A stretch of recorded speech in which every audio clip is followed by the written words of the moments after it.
Chapter 19. Mess. Mess.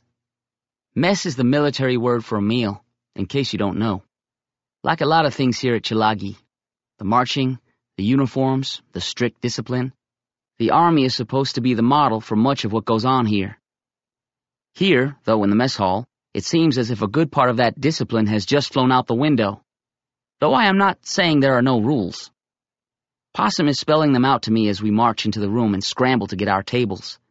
As he talks, Possum steers me toward the one by the west wall that belongs to our gang. "Talking's okay in here. Just no hooting and hollering. Stay at your table until the old bugle blows.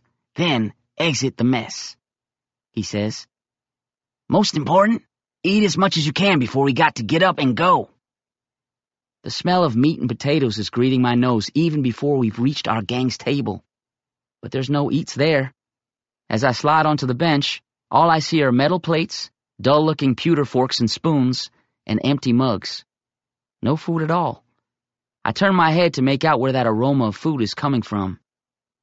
Deacon, who's sitting on my right, chuckles. "Settle down, Jaybird. Food's still in the kitchen," he drawls. Little Coon's across the table from me. "You a feeling hungered?" he asks. I surely am. My belly is growling and my mouth is watering. Aside from Possum's jerky, I haven't eaten anything all day. My stomach is about to move in with my backbone.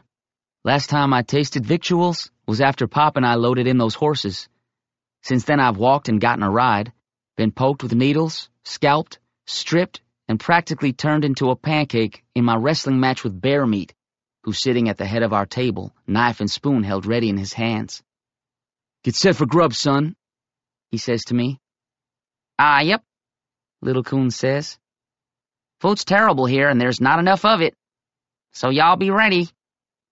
I look around the huge room, the biggest I have ever been in. Big enough to fit every one of the 800 or so students with room to spare. Big enough to leave a sizable aisle between the tables where us boys are sitting and those far to the left occupied by the girls. Matrons are standing to keep watch on that space between the sexes. Possum points with his lips at the line of demarcation. "That there is no man's land," he chuckles. "Everything but landmines and barbed wire." There are better tables around the outside of the room. They have cloths on them, unlike our bare wood ones. Teachers and school staff are at those fine tables. Far away as they are, my eyesight's keen enough to see that they have glassware, not mugs. Their silver knives, forks, and spoons glitter. They're already being served by student waiters coming out of the doors to the kitchens in the back. Little Coon leans toward me. "Now that there's a job I would not mind having," he says. "Waiters and kitchen workers are about the only ones can get fat here, especially working the tables where staff sits. Always lots of leftovers on their plates." "Bow your heads." That command has just come from the tall man standing up at the head of the biggest table, Superintendent Morrell. Everyone's head goes down, but it's not dead silent. The rattling of dishes from the kitchen, the shuffling of hundreds of pairs of student feet on the floor drown out the grace spoken in a normal tone by Superintendent Morrell, who's standing, hands raised, palms out, like a surrendering soldier. All the assembled multitude hears is his final word. "Amen." It's echoed like a rumble of thunder from everyone's lips, mine included. "Amen." "Here she comes," Little Coon says. I look where he's gesturing with his chin. A stream of waiters is exiting the kitchen. Some hold big pitchers, others have serving plates on their shoulders. Our table's among the first. The pitchers are brimming with fresh buttermilk, white and foamy.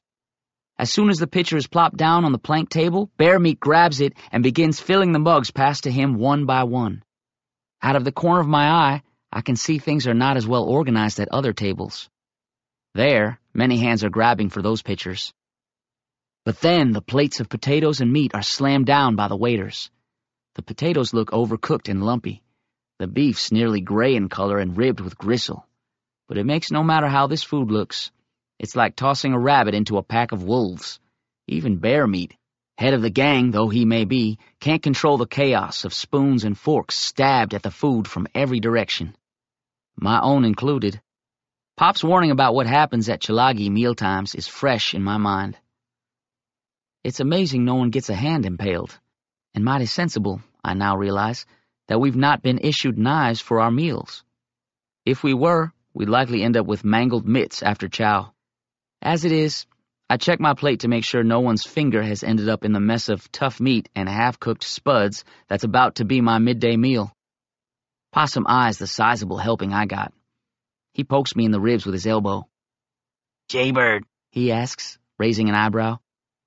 "You sure you never ate here before?" It's a question I don't answer, being too busy forking food into my mouth. Chewing beef that would make shoe leather seem tender is not conducive to talking. Possum chuckles and turns his attention to his own plate. As I eat, I look around the table at the faces of the Creek gang. Though I've only known them for a day, they already look familiar. I never wanted to be here, but being accepted like this, a strange thing for me, makes me feel less abandoned than I did when I watched Pop walk away. Plus, it feels good to stuff my gut. It's the fullest meal I've had since the dinner we ate on the train. Little Coon looks up from his plate at me, grins, and then belches. To his left, Bear Meat follows suit, belching even louder, followed one by the others at our table. I can't help but smile as I take a breath and then let out a burp as loud as any of theirs. My mind and my spirit may not be pleased about being stuck here at Chilagi, but my stomach sure doesn't mind. "Biscuits!" Little Coon yells, and everyone's attention turns toward grabbing at least one or two from serving plates that are empty before they even touch the table.